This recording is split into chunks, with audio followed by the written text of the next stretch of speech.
کیا ہم اپنی زمین کے سینے سے خود ہی زندگی چھین رہے ہیں؟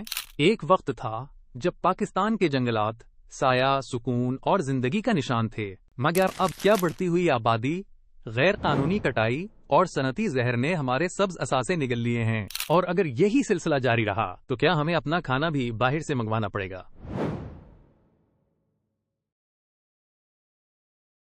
السلام علیکم، میرا نام حسن علی ہے۔ چلیے سبق شروع کرتے ہیں۔ آج ہم بات کریں گے کہ فارسٹ پاکستان کی ترقی کے لیے کس قدر اہم ہیں۔ جی ہاں، پاکستان کی ترقی کے لیے جنگلات بہت اہم ہیں۔ فارسٹس کو ہم دو اقسام میں تقسیم کر سکتے ہیں، ایک ہے پروڈکٹیو فارسٹس اور دوسری ہیں پروٹیکشن فارسٹس۔ یہ نقشہ پاکستان کے فارسٹڈ ایریاز کو دکھاتا ہے۔ مختلف رنگ مختلف قسم کے فارسٹ اور ویجیٹیشن کو ظاہر کرتے ہیں، جیسے کہ گہرا سبز کونیفرس فارسٹ اور فیروزی مینگروو جنگلات کو دکھاتا ہے۔ نقشے سے پتہ چلتا ہے کہ زیادہ تر جنگلات ملک کے شمالی حصوں میں ہیں، جبکہ وسطی اور مغربی حصے کم فارسٹری ہیں۔ یہ نقشہ پاکستان میں جنگلات کی صورتحال کو سمجھنے میں مدد کرتا ہے۔ اگر ہم پروڈکٹیو فارسٹ کی بات کریں تو یہ قدرتی جنگلات ہوتے ہیں۔ ان میں عموماً ایک کلوزڈ کینپی موجود ہوتی ہے، یعنی درختوں کی بالائی شاخیں اتنی گھنی ہوتی ہیں کہ نیچے جنگل کے فرش تک روشنی نہیں پہنچ پاتی۔ یہی وجہ ہے کہ فارسٹ فلور پر ویجیٹیشن کم ہوتی ہے۔ یہاں ٹری ڈینسٹی یعنی درختوں کی تعداد کافی زیادہ ہوتی ہے، اور یہ ٹریز ٹمبر کی وجہ سے بہت ویلیوڈ یعنی قدر کی نگاہ سے دیکھے جاتے ہیں۔ ٹمبر ایسے گھنے لکڑی کے درختوں کو کہتے ہیں جن سے فرنیچر پلاؤس اور دیگر اشیاء تیار کی جاتی ہیں۔ اب آئیے بات کرتے ہیں پروٹیکشن فارسٹس کی، جو انسانوں کے ذریعے پلان کیے گئے ہوتے ہیں۔ ان میں درخت ایک خاص فاصلے پر لگائے جاتے ہیں اور فارسٹ فلور پر کچھ ویجیٹیشن بھی پائی جاتی ہے۔ یہاں ٹری ڈینسٹی زیادہ نہیں ہوتی کیونکہ ان کی کمرشل ویلیو یعنی تجارتی اہمیت اتنی زیادہ نہیں ہوتی۔ ان فارسٹس کا اصل مقصد ہوتا ہے سوئل ایروژن کو کنٹرول کرنا، شیڈ فراہم کرنا اور ٹیمپریچر کو لوور کرنا۔ آئیں اس کے بعد ہم نظر ڈالتے ہیں ڈیفارسٹیشن یعنی جنگلات کی کٹائی کی وجوہات پر۔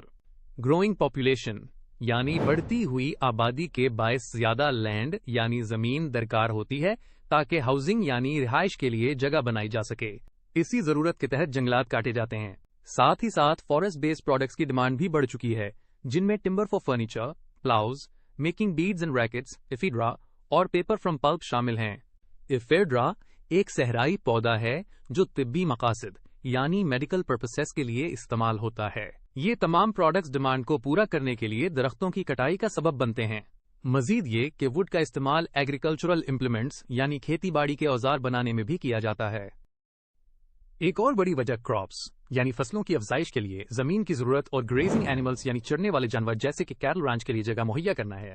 کنسٹرکشن یعنی سڑکوں، ریلویز اور ایئرپورٹس کی تعمیر کے لیے بھی جنگلات کو صاف کیا جاتا ہے۔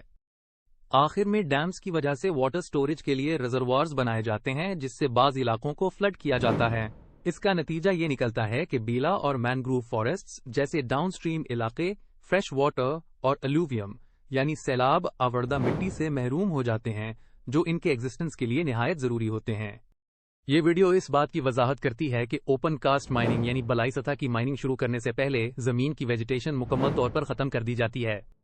اسی طرح جب کسان اپنی زمین کو صاف کر کے کراپس اگانے کے لیے استعمال کرتے ہیں تو یہ عمل اوور کلٹیویشن کہلاتا ہے، جس میں زمین کی فرٹیلٹی تیزی سے کم ہو جاتی ہے کیونکہ اکثر سوائل اتنی رچ نہیں ہوتی کہ وہ انٹینسو کراپ گروتھ کو سہارا دے سکے۔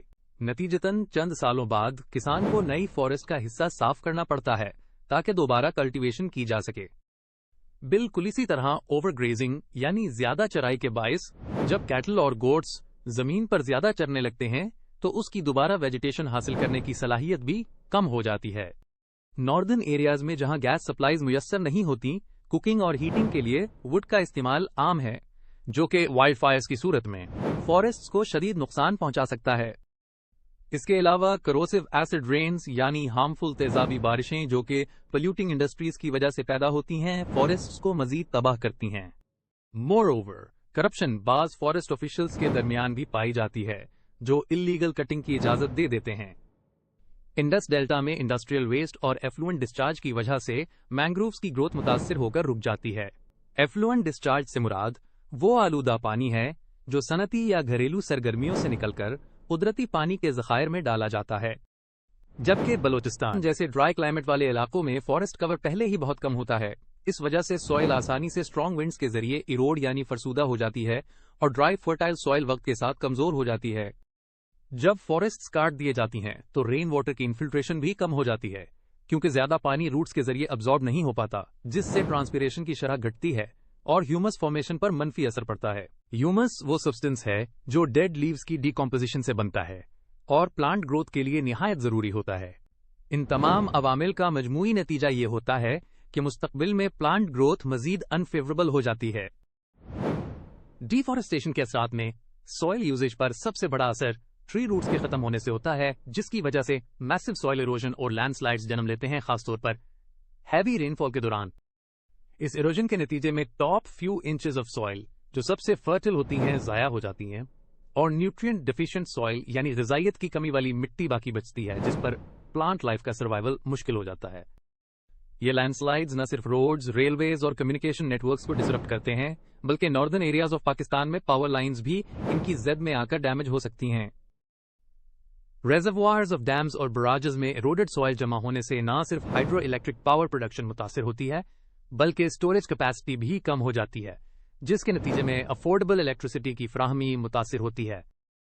کم اسٹوریج کیپیسٹی کا مطلب یہ بھی ہوتا ہے کہ ربی اور خریف کراپس کے لیے پانی کی مقدار محدود ہو جائے گی، جس سے ییلڈ میں کمی واقع ہو سکتی ہے۔ بالآخر فوڈ امپورٹ کرنا انیویٹیبل یعنی لازمی بن جاتا ہے اور ایگرو بیسڈ پروڈکٹس جیسے رائس کی ایکسپورٹس پر ہیوی ٹیکس عائد کیا جا سکتا ہے۔ مزید یہ کہ رین فال کے پیٹرنز بھی بدل سکتے ہیں، جس سے ڈراؤٹ کنڈیشنز پیدا ہو سکتی ہیں، کیونکہ ٹریز گراؤنڈ واٹر ابزارب کر کے ٹرانسپائر کرتے ہیں۔ کٹنگ آف ٹریز کا اثر ٹورسٹ ڈیسٹینیشنز جیسے مری پر بھی پڑتا ہے، جہاں ٹورسٹس کی آمد میں کمی دیکھی گئی ہے۔ بارش کے دوران سب سے پہلے لیوز، پھر بارک اور آخر میں فارسٹ فلور گیلا ہوتا ہے، جسے انٹرسیپشن کہتے ہیں۔ یہ عمل زمین کو پانی ابزارب کرنے کا موقع دیتا ہے، بصورت دیگر فلیش فلڈز ایگریکلچرل اکانومی کو شدید نقصان پہنچاتے ہیں اور حکومت کو ڈیولپمنٹل پروجیکٹس جیسے ایجوکیشن اور ہیلتھ کیئر پر خرچ ہونے والے فنڈز کو ریہیبلیٹیشن کی طرف ڈائیورٹ کرنا پڑتا ہے۔ برننگ آف فارسٹ سے کاربن ڈائی آکسائڈ میں اضافہ ہوتا ہے، جبکہ گرین ہاؤس گیسز یعنی کاربن ڈائی آکسائڈ، میتھین وغیرہ کی ابزارپشن کم ہو جاتی ہے، جس سے گلوبل وارمنگ میں اضافہ ہوتا ہے۔ اس کا نتیجہ گلیشیئرز کے میلٹنگ اور کوسٹل ایریاز جیسے کراچی میں فلڈنگ کی صورت میں نکلتا ہے۔ ڈیفارسٹیشن کے اثرات کو کم کرنے کے لیے کئی اقدامات کیے جاتے ہیں، جیسے ٹیریسز کا استعمال، جن کے ذریعے ایروژن روکا جا سکتا ہے۔ ٹیریسز لمبی سلوپس کو چھوٹے اور زیادہ لیول سٹیپس میں تقسیم کر دیتی ہیں، جس سے ہیوی رین سوئل میں سوک ہو جاتی ہیں، بجائے اس کے کہ وہ سلوپ سے بہہ کر ایروژن کریں۔ اسی طرح کانٹور پلاونگ یعنی ڈھلوان کے الٹے ہل چلانا بھی مددگار ثابت ہوتا ہے، کیونکہ اس طریقے میں پلاو کے رٹ سلوپس یعنی گہرے کھڈے کے پرپینڈیکولر بنائے جاتے ہیں، جو فروز یعنی ہل کی لکیریں بناتے ہیں اور واٹر رن آف کی رفتار کو کم کرتے ہیں۔ یہ تصویر جنگلات کی کٹائی کے اثرات دکھاتی ہے، جہاں درختوں کے غائب ہونے سے زمین بنجر اور بے نقاب ہو گئی ہے۔ آخر میں سلیکٹیو لاگنگ ایک مؤثر طریقہ ہے جس میں صرف میچور ہارڈ ووڈز کاٹنے کی اجازت دی جاتی ہے، جبکہ ہیوی مشینری کے استعمال کو محدود کیا جاتا ہے تاکہ امیچور ٹریز کو نقصان نہ پہنچے۔ ابھی ہم بات کریں گے اسمال چیک ڈیمز کے بارے میں، جو کہ اسمال ریورز اور سٹریمز پر تعمیر کیے جاتے ہیں تاکہ ایروژن اور گلنگ یعنی گھاٹیوں کی تشکیل کو کم کیا جا سکے۔ مزید یہ کہ ہائی ییلڈنگ ورائٹیز آف کراپس استعمال کی جا سکتی ہیں، جو کہ زیادہ پیداوار دیتی ہیں اور پیسٹس کے خلاف ریزسٹنٹ ہوتی ہیں، جس کے نتیجے میں کم فارسٹ کو کلیئر کرنے کی ضرورت پیش آتی ہے۔ اب ہم دیکھتے ہیں کہ بڑے علاقوں میں جہاں فارسٹ کا بڑا کور موجود ہے، وہاں نیشنل پارکس کا اعلان ہونا چاہیے تاکہ لاگنگ اور ہنٹنگ کو لا کے تحت پروہیبٹڈ یعنی ممنوع قرار دیا جا سکے۔ گیس سپلائیز کو ناردرن ایریاز تک پہنچانے کا مقصد یہ ہے کہ وہاں فارسٹ کو فائر ووڈ کے لیے کم کاٹا جائے۔ ناردرن ایریاز کے لوگوں کو فارسٹ کی اہمیت کے بارے میں بہتر طریقے سے ایجوکیٹ کیا جانا چاہیے۔ انہیں مینجمنٹ آف فارسٹ ریسورسز کے حوالے سے مناسب ٹریننگ دی جانی چاہیے تاکہ وہ خود اپنی زمین اور انوائرمنٹ کا بہتر انداز میں خیال رکھ سکیں۔ دوستوں، شیلٹر بیلٹس کے بارے میں سنیے، جو کہ ایک یا مور روز آف ٹریز پر مشتمل ہوتی ہیں۔ اس انداز میں یہ ٹریز لگائی جاتی ہیں کہ ونڈ سے شیلٹر فراہم ہو اور سوئل کو ایروژن سے پروٹیکشن ملے۔ عموماً یہ فارمز کے ایجز پر فیلڈز کے گرد لگائی جاتی ہیں تاکہ زیادہ مؤثر طریقے سے کام کر سکیں۔ دس سمپل ٹیکنیک ایک قدرتی بیریئر کی طرح کام کرتی ہے against the harmful effects of wind erosion اور ایگریکلچر کے لیے نہایت فائدہ مند ثابت ہوتی ہے۔ شیلٹر بیلٹس زمین کی حفاظت کرتی ہیں، فصلوں کو بچاتی ہیں اور جانوروں کے لیے پناہ گاہ بنتی ہیں۔ یہ ہوا کی تیز رفتار کو کم کر کے ماحول کو بہتر بناتی ہیں۔